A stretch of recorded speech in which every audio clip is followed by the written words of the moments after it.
Notre page santé à présent, vous ne le savez peut-être pas, mais certains déodorants utilisés quotidiennement contiennent de l'aluminium, une substance efficace et qui ne serait pas sans danger.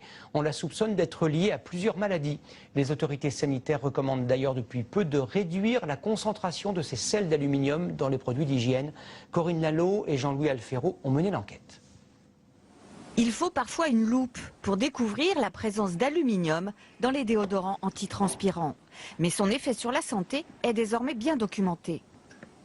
Les autorités sanitaires françaises aujourd'hui disent que la sécurité sanitaire des consommateurs n'est pas assurée en conditions normales d'utilisation avec les antitranspirants.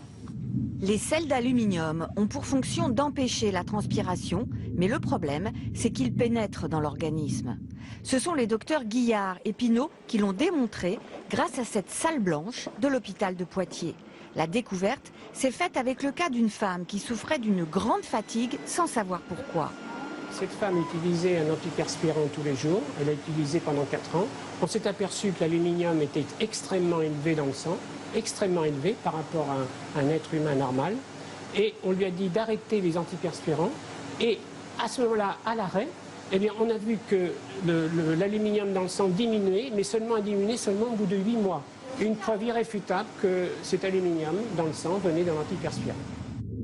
Il fallait ensuite comprendre comment se faisait le passage de l'aluminium. C'est cette peau humaine qui a servi pour l'expérimentation.